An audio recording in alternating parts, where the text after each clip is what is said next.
is a wonderful subject, Sharni. I do appreciate. All the very best. Thank you so much, sir. One takeaway I can take from our conversation today is redefining obstacles as learning opportunities. I'm sure CBN sir and Chiranjeevi sir, you'll agree with me that life lo manam enno challenges edurkuntam. Kam eppudaithe aa challenges nunchi manam positive learnings teeskuntamo, there is a scope for growth and there is a scope for learning more. So that enthusiasm, that ambition, so ఎప్పుడైతే ఆ takeaways నిజంగా pure from heart ఉంటాయో you can excel more in life. I think that's one takeaway that I have got from your conversation sir. Sir my next question is to you sir.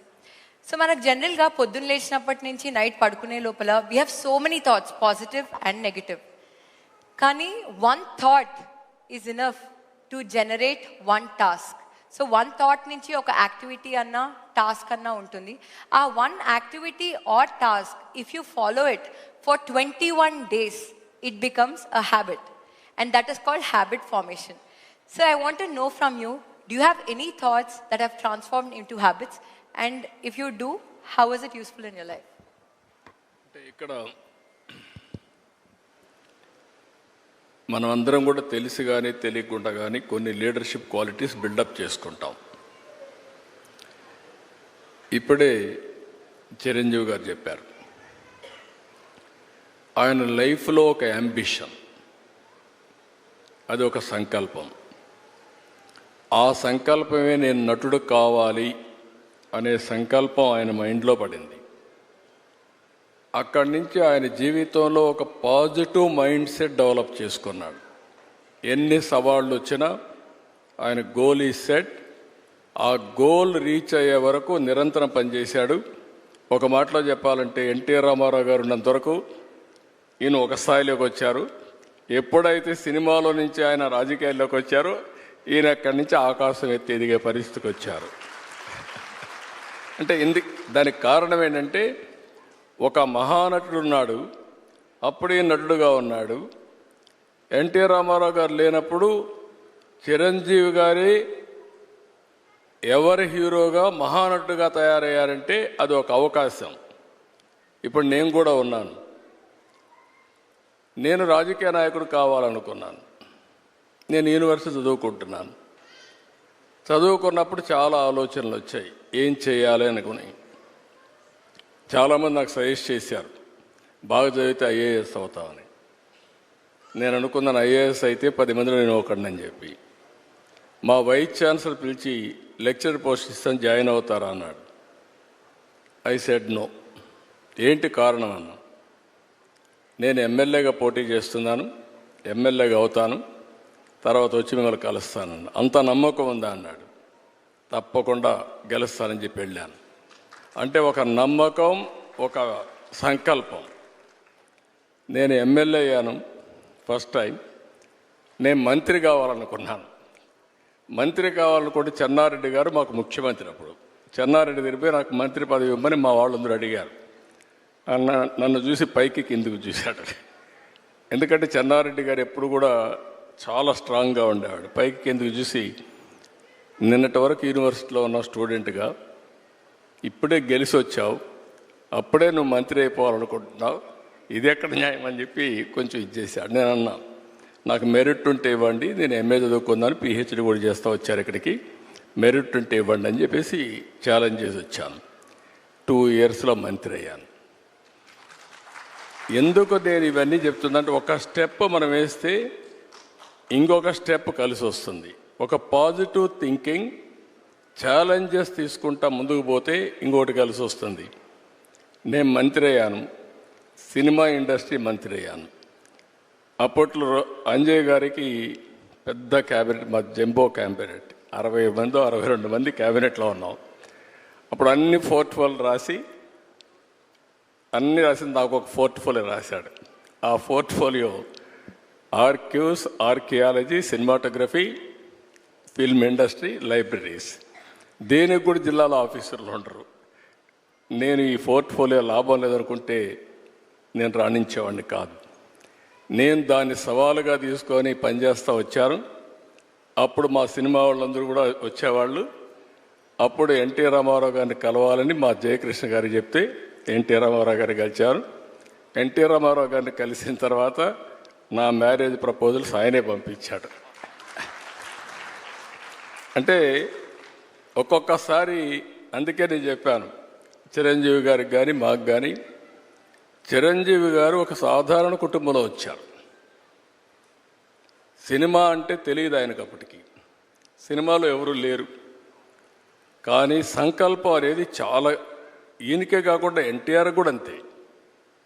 NTR చిన్నప్పుడు ఆయన జీవితం చూస్తే కష్టపడే పైకి వచ్చాడు. ఒకరోజు ఆయన ఒక స్టోరీ చెప్పాడు నాకు. విజయవాడలో ఉండేవాడు, చదువు కోసం వాళ్ళ గ్రాండ్ మదర్ని తీసుకొచ్చి, చదువు కోసం ఆవిడ వచ్చి ఒక పూరిల్లు, సెంటర్లో ఒక పోలు, ఒక గుడిసేసుకొని ఇక్కడ ఉండేవాళ్ళు. రాత్రి వర్షం వచ్చింది. వర్షం వస్తే గాలి కూడా, ఇక్కడ అప్పుడప్పుడు తుఫాన్లు వస్తాడు, గాలి కూడా కొట్టింది. ఆ ఇల్లు పడిపోతే ఇల్లు లేదు. రాత్రంతా ఆ పోల్ పట్టుకొని కూర్చున్నాడు. మార్నింగ్ వరకు నిలబెట్టుకున్నాడు.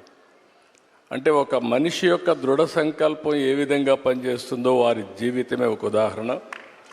అది ఆయన జీవితంలో జరిగిన నిజమైన సంఘటనలు ఇలాంటివి చూస్తే ఒక సంకల్పంతో ముందుకు పోయారు.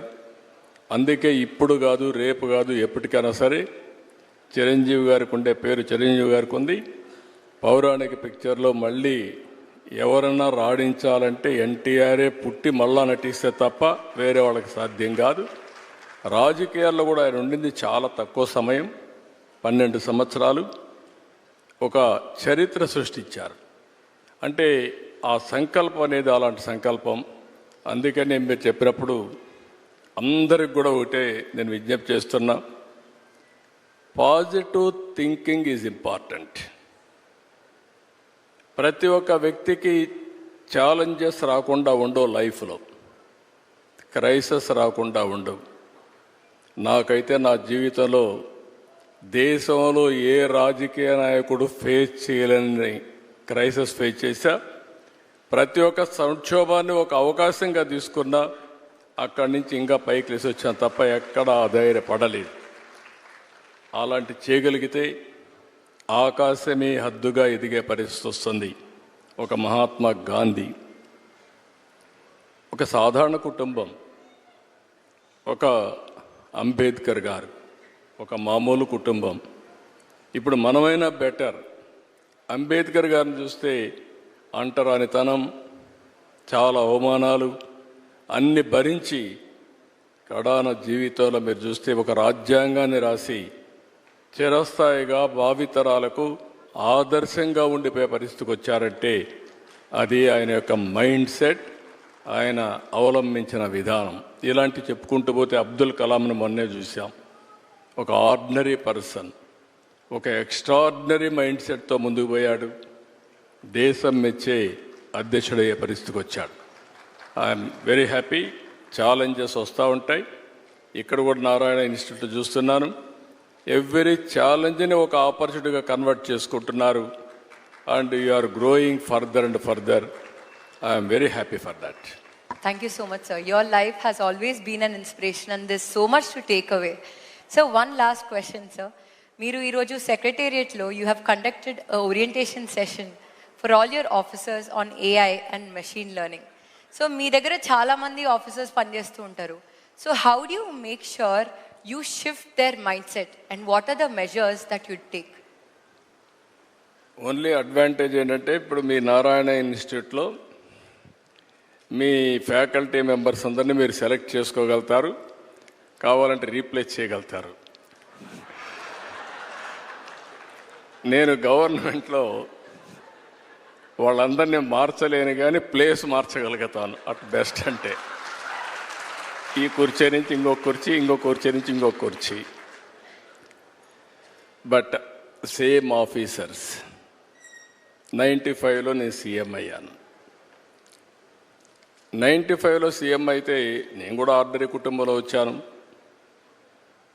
6 కిలోమీటర్ల హై స్కూల్కి మీరు అదృష్టవంతులు, మీరు కానీ మీ చెల్లెలు మీ అక్క కానీ అదృష్టవంతులు. ఇంట్లో నారాయణ గారు బాగా మీకు అన్నీ చేయగలిగారు. మా జనరేషన్కి మీ జనరేషన్ నారాయణ గారిని చూస్తే ట్యూషన్ చెప్పుకుంటూ అక్కడి నుంచి నారాయణ ఇన్స్టిట్యూట్ పెట్టాలనే ఆలోచన వచ్చి నారాయణ కోచింగ్ సెంటర్ పెట్టి అక్కడి నుంచి దీన్ని ఒక కార్పొరేట్ స్థాయిలో తీసుకురావాలని ఒక ఆలోచన వచ్చి అప్పట్లో ఎవరికీ ఇలాంటి ఆలోచనలు రాలేదు. విద్య కూడా ఎడ్యుకేషన్ కూడా ఒక సొసైటీ ద్వారా ఇన్ని రాష్ట్రాల్లో ఇవ్వగలుగుతామని నిరూపించిన వ్యక్తి నారాయణ. అదే ఆయన సంకల్పం. మీరు అన్నట్టు ఆ రోజుట్లో నాకు కూడా ఈ సమస్యలన్నీ ఉన్నాయి మా ఆఫీసర్స్లో. ఆఫీసర్స్కి అయితే అప్పుడు ఐటీ అంటే తెలియని వాళ్ళు మొత్తం. అలాంటి సమయంలో నేను హైటెక్ సిటీ కట్టాలనుకున్నాం.